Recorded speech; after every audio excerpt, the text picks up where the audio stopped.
নমস্কার, কেমন আছেন সবাই? আশা করছি আপনারা সবাই ভীষণ ভালো আছেন। আমিও খুব ভালো আছি। ঋতুশ্রীর আরও একটা ব্লগে আপনাদেরকে অনেক স্বাগত জানাই।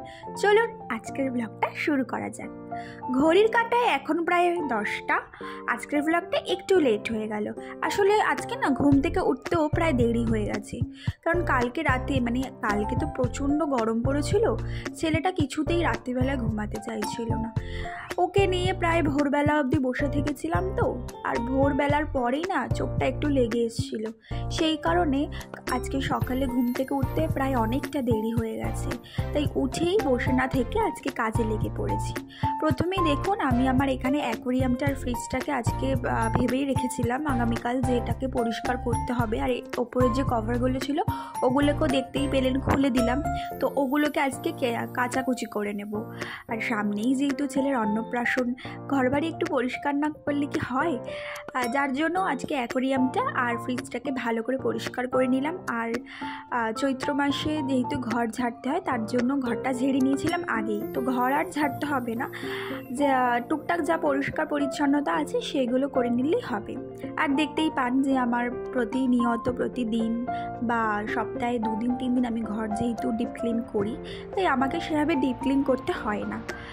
তো চলুন সকাল সকাল যেই কটা কাজ ছিল কাজগুলো কমপ্লিট করে আমি একটুখানি নিজেকে সময় দিয়ে নিচ্ছি। আপনারা তো জানেনই যে আমি যাই হয়ে যাক একটু নিজেকে প্যাম্পার করা পছন্দ করি, বিকজ আমি ভালো না থাকলে আমার পরিবার কিন্তু ভালো থাকবে না। তাই সবার আগে নিজেকে ভালো থাকতে হবে, নিজের মনকে ভালো রাখতে হবে, তারপরে সব কিছু।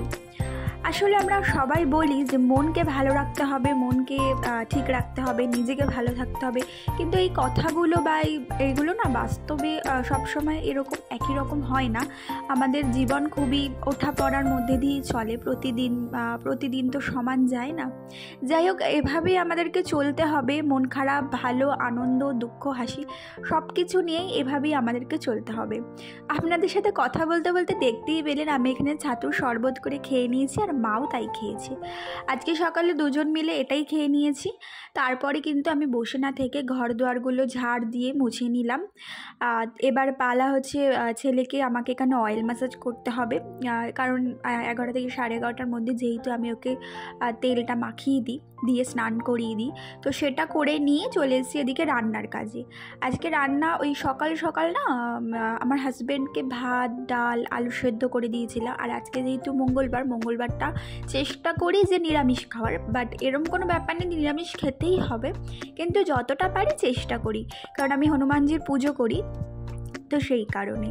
যাই হোক, তো যেহেতু করেছিলাম তাই এখন পটল ভাজা আর একটু সয়াবিন আলুর তরকারি করব।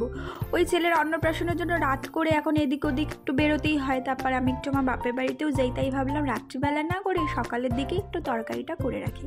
তাই করে রেখে খাওয়া দাওয়া করে সন্ধেবেলা দেখা হচ্ছে আপনাদের সাথে আবার। আমি গেছিলাম